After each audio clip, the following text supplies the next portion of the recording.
Hello नमस्कार दोस्तों। आज हम बात करने जा रहे हैं नालंदा लोकसभा से नीतीश कुमार का गृह जिला। तो इस बार नालंदा लोकसभा से कौन होंगे कैंडिडेट और किन्हें माना जा रहा है कि कन्फर्म एनडीए की तरफ से ही होंगे और आरजेडी यानी इंडिया गठबंधन की तरफ से भी यही होंगे और इस बार लड़ाई टक्कर की होने जा रही है। तो जानते हैं कि कौन होंगे एनडीए और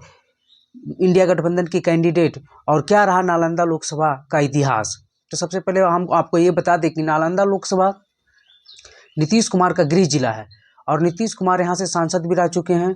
साल 2004 में और यहाँ से जॉर्ज फर्नांडिस भी लड़ चुके हैं। और आपको बता दें कि नालंदा लोकसभा क्षेत्र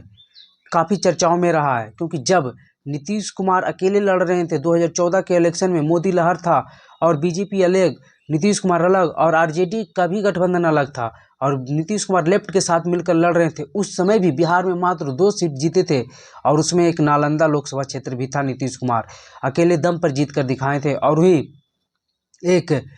जो से पूर्णिया था वहाँ से संतोष कुशवाहा और नालंदा से भी कौशलेंद्र कुमार जीते थे। तो नालंदा का ये जातीय समीकरण ये कहता है कि नालंदा को कुर्मिस्तान भी कहा जाता है और नीतीश कुमार खुद कुर्मी जाति से हैं और नालंदा में कुर्मियों की संख्या बहुत अधिक है और नालंदा के जो मौजूदा सांसद हैं वो भी कुर्मी जाति से आते हैं और इसीलिए नालंदा में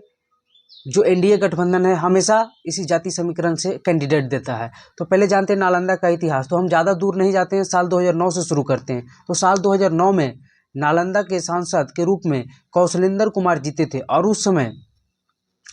एलजेपी यानी रामविलास पासवान की पार्टी के उम्मीदवार जो थे वो कौशलेंद्र कुमार से चुनाव हार गए थे और रामविलास पासवान के उम्मीदवार जो थे उनका नाम था सतीश कुमार जो एलजेपी से लगभग 2 लाख वोटों से चुनाव हार गए थे। और वही बात करें साल 2014 में मोदी लहर के बीच में भी नीतीश कुमार ने ये सीट बचा लिया था और इसमें जो बीजेपी के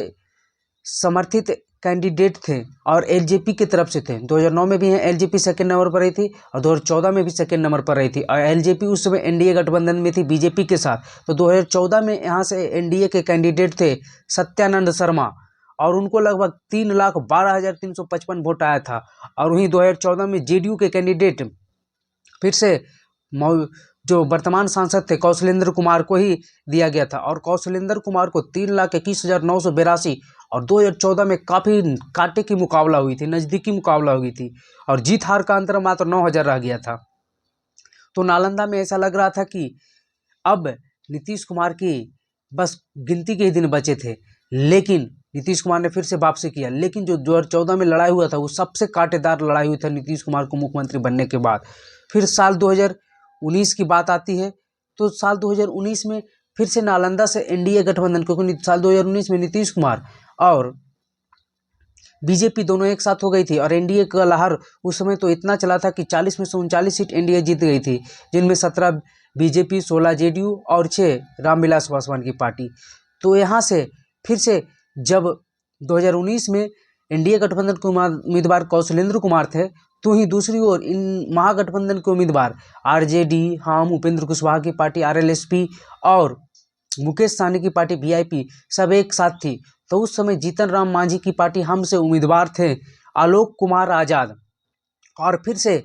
महागठबंधन को मुँह की खानी पड़ी और आलोक कुमार आज़ाद फिर से हार गए और कौशलेंद्र कुमार फिर से 2019 में सांसद नालंदा से बन गए और लगातार तीसरी बार सांसद नालंदा से बन गए। लेकिन इस बार कौन होंगे नालंदा के उम्मीदवार, तो चर्चाएं ये चल रही थी जब बीजेपी जेडीयू अलग अलग थी तो चर्चा ये चल रही थी कि बीजेपी के कैंडिडेट आरसीपी सिंह हो सकते हैं जो जेडीयू के राष्ट्रीय अध्यक्ष भी रह चुके हैं और नीतीश कुमार के आगमन के बाद फिर बीजेपी के साथ आए थे और उनकी चर्चाएं थी कि वो अलग पार्टी बनाएंगे लेकिन बीजेपी में शामिल होकर। तो ये कहा जा रहा था कि नालंदा से आरसीपी सिंह कैंडिडेट हो सकते हैं बीजेपी की तरफ से, क्योंकि आरसीपी सिंह भी कुर्मी जाति से आते हैं और नालंदा के लोकल ही हैं, अस्थामा के रहने वाले हैं,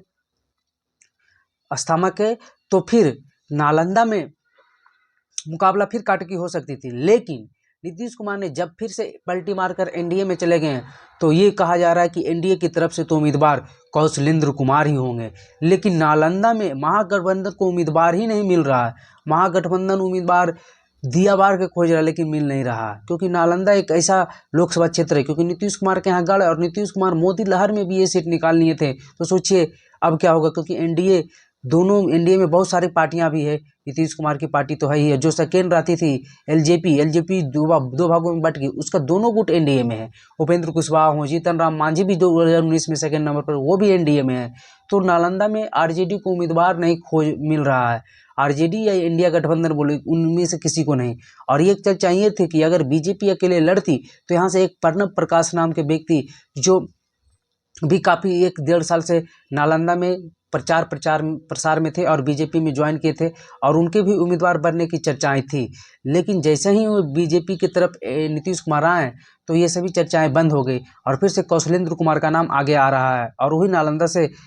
जेडीयू के उम्मीदवार और एनडीए के उम्मीदवार हो सकते हैं। लेकिन आरजेडी और इंडिया गठबंधन को नालंदा में उम्मीदवार ही नहीं मिल रहा है। देखते हैं जैसे ही नालंदा में उम्मीदवार की चर्चाएं होती है या फिर